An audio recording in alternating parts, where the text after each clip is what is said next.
আমাদের হল পাখিদের দখলে চলে গেছে। পাখিদের প্রজনন যখন শেষ হবে তখন আমরা আবার খুলে দিব। গত 2 বছরে ঈদ সহ আমাদের প্রায় 20 লক্ষ টাকা ক্ষতি হয়েছে।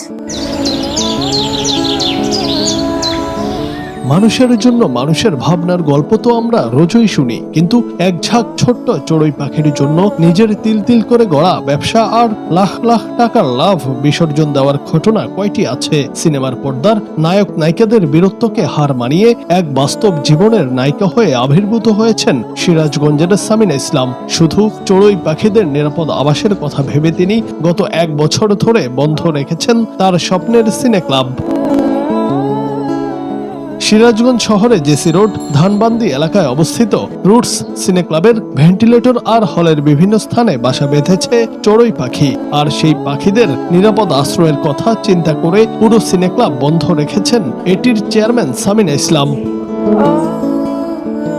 সাধারণত ঈদ এলেই সিনেমা হলে থাকে দর্শকদের উপচে পড়া ভিড়, কিন্তু টানা 1 বছর ঈদেও বন্ধ রাখা হয়েছে এই সিনে ক্লাব। কারণ সিনে ক্লাব চালু হলে শব্দ, আলো আর মানুষের ভিড়ে ক্ষতিগ্রস্ত হতে পারে চড়ুই পাখিদের বসবাস ও চলাচল। শুধু সিনে ক্লাব বন্ধই নয়, কর্মচারীদের বেতন সহ প্রতি মাসে প্রায় 60 থেকে 70 হাজার টাকা ভর্তুকি দিয়ে যাচ্ছেন রুটস সিনে ক্লাবের চেয়ারম্যান। এতে ইতিমধ্যে 2টি ঈদ সহ প্রায় 20 থেকে 22 লাখ টাকার আর্থিক ক্ষতি হয়েছে বলে জানা গেছে। 2024 অগাস্টে এসে আমাদের 5 তারিখে আমাদের হলের উপর হামলা হয়, মব হয়, লুটপাট এবং ভাঙচুর হয়। তখন থেকে আমাদের হল বন্ধ আছে। আমরা হল খুলে দেব বলে 2025 অগাস্টের দিকে রেডি হই, কিন্তু ততদিনে আমরা দেখলাম যে ভালো কোনো সিনেমাও আসছিল না ঈদ ছাড়া, এবং সেই সাথে সাথে আমাদের হল পাখিদের দখলে চলে গেছে। কোনো প্রাণীর আশ্রয়স্থল নষ্ট করার অধিকার তো আমাদের নাই। পাখিদের প্রজনন যখন শেষ হবে তখন আমরা আবার খুলে দিব। চড়ুই পাখিদের ডিম ফুটে ছানা বের হচ্ছে এখন। প্রতিদিনই চড়ুই পাখিদের খোঁজ খবর নেন তিনি, যেন কোনোভাবে বাসাগুলো নষ্ট না হয় কিংবা পাখিদের কোনো সমস্যা না হয়, সেই বিষয়েও রাখা হচ্ছে বিশেষ নজর।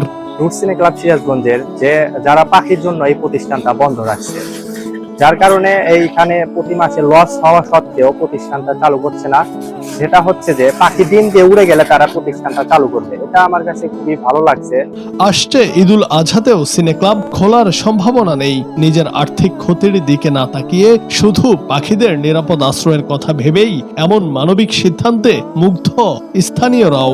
পাখির বাসাটা বাঁধার কারণে সিনেমা হল বন্ধ আছে, এই জিনিসটা শুনে আমার কাছে আমিও খুব অবাক হয়েছি যে আমরা মানুষরা তো আসলে নিজেদের জন্য যে কোনো কিছু করতে পারি, আমাদের সুবিধার জন্য আমরা যেভাবে চাই সেভাবে আমাদের কাজ করার চেষ্টা করি।